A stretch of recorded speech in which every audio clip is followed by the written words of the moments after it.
Bienvenue dans ce 7 minutes spécial région à Gaignoa. Les populations de Kwassikro auront bientôt un nouveau pont. Dans le Tompi, les jeunes veulent être autonomes et à Ara, un tournoi pour la paix a été organisé à Mobadou. Plus rien ne sera comme avant pour les populations de Kwassikro. Grâce au conseiller régional du Go, Moussa Konaté, par ailleurs cadre du département de Gaignoa, le pont en mauvais état qui les reliait au reste de la sous-préfecture de Serio sera un lointain souvenir car il sera remplacé par un dallo d'une valeur de 18 millions de francs CFA. Les travaux de ce projet prendront fin dans quelques jours. Pour se rendre compte de la bonne avancée de ceux-ci, Moussa Konaté s'est rendu sur le chantier en compagnie de ses plus proches collaborateurs. J'invite la population en tout cas à être reconnaissant envers les actions que nous posons volontairement. Nous ne sommes pas, certes nous sommes des élus, mais nous ne possédons pas, ce n'est pas nous qui décidons du budget. Voilà, je suis conseiller simple, mais je ne dispose pas de budget. Ce que je le fais pour l'amour que j'ai pour la population. Par le passé, les populations étaient contraintes de faire des détours pour rallier les centres de santé, les marchés et les écoles, faute de routes ou de ponts en bon état. Les populations du campement de Kwassikro ont salué la réalisation de ce projet qui facilitera l'écoulement des produits agricoles. La jeunesse du Tompi veut participer activement à son éclosion. Après avoir composé le bureau régional, ils font le tour des autorités locales pour prendre des conseils et se mettre à disposition de celles-ci. Il faut dire que nous avons fait un nouveau bureau au niveau de la région du Tompi qui est composé des différents leaders des 5 départements de notre région. Et nous avons décidé aujourd'hui de rencontrer nos autorités pour leur présenter le bureau et se mettre à leur disposition. Et il faut dire que la jeunesse régionale du Tompi est un bureau qui est composé tantôt, comme j'ai dit tout à l'heure, des leaders des jeunes des 5 départements qui composent notre région. Le préfet de la région du Tompi recevant le bureau a invité ces derniers à être au-dessus de la mêlée. Ça va faire, c'est tout le verset quand donc j'ai pas, et l'une de mes approches, mes méthodes, c'est que j'ai pas d'appréhension. Quand je suis avec vous, je vous prends tel que vous êtes, je gère ce qui m'est toujours présenté et puis on avance. À l'instar du ministre gouverneur du district des montagnes, Dr Albert Flindé, le maire de la commune de Mans s'est réjoui de la mise en place de cet organe et s'est engagé à les accompagner. Merci beaucoup pour l'occasion que vous nous donnez. Nous avons effectivement reçu ce matin, la délégation du bureau régional de la jeunesse de notre grande région. Nous sommes très heureux d'avoir reçu cette délégation. Le président est venu donc nous confier ce bureau.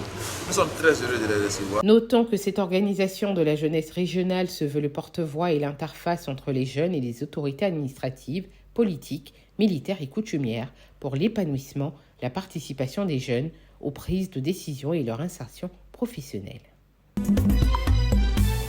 Plusieurs dizaines de femmes exporteuses de la fistule obstétricale après leur guérison totale et après une formation sur les activités génératrices de revenus au centre communautaire d'accueil et réhabilitation des femmes et filles à Logoualé ont reçu des kits dits kits dignité et une enveloppe de 150 000 francs CFA en vue de leur réinsertion sociale. Vous savez, dans le contexte africain, c'est véritablement mettre un accent sur le bien-être des femmes. Dans ce processus, avec l'État de Côte d'Ivoire, il y a un appui qui est apporté pour la prise en charge des femmes porteuses de fistules. Et dans ce processus-là, il y a pour objectif l'opération de 60 femmes. Donc nous sommes aujourd'hui à la fin de cycle de 30 femmes qui ont eu à bénéficier de cette intervention chirurgicale par le biais du ministère de la Santé. Après avoir été sujette à cette maladie à la suite d'une opération de fibrome ratée, Viviane Auboué fait partie de cette cohorte. Il y a eu la maladie, j'ai été opérée de fibrome qui a créé la maladie. Et depuis dans le mois de janvier, et je suis arrivée à Mons en juin. J'ai été opérée, vraiment ça va, je suis venue au CKR, vraiment ça va très bien chez moi. Vraiment c'était pas facile. La maladie quand il y a pas, c'est pas facile parce que Vraiment, c'est un truc qui n'est pas bon. Il m'a dit la honte. Mais aujourd'hui, ça va chez moi très bien. Dieu merci, ça va. Une rencontre en marge de la remise de ces kits a permis à de nombreuses femmes de s'approprier cette lutte. Aujourd'hui, nous sommes venus massivement dans la salle du mariage de la mairie de Logwalé pour écouter les ONG qui sont quittés à Abidjan pour venir nous entretenir sur le VBG et le fistule.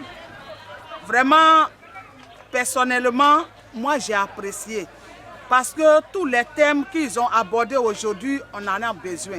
Les mamans souvent traitent ces thèmes-là comme les thèmes tabous. Mais aujourd'hui, ils nous ont éclairci que nous devons causer avec nos enfants. Notons que cette campagne est entièrement financée par le Centre du développement et de la promotion du genre de la CEDEAO. Dimanche 29 septembre 2024, le stade municipal de la commune d'Ara a été le théâtre de la 4e édition du tournoi Mobadou pour la paix, un événement majeur qui continue de rassembler la jeunesse autour des valeurs de fraternité et de cohésion sociale. Placé sous le parrainage de M. Karim Ouattara et la présidence du député Aon Guessan, cette édition a opposé les équipes des Bruns et de l'EJC dans un esprit de compétition saine et respectueuse. Ce tournoi, initié par la mairie d'Ara, s'inscrit dans une dynamique de renforcement des liens sociaux tout en véhiculant un message fort de paix et de réconciliation. Les spectateurs venus nombreux pour encourager leurs équipes ont assisté à des rencontres palpitantes. Plus qu'un simple événement sportif, le tournoi Mobadou pour la paix symbolise l'engagement de la municipalité sous la houlette de Madame le maire à promouvoir le vivre ensemble à travers le sport. En fin de journée, les équipes victorieuses ont été récompensées dans une ambiance festive sous les applaudissements du public. C'est la fin de cette édition. Merci de nous avoir suivis. L'information se poursuit sur cette info et sur www.cetinfo.ci.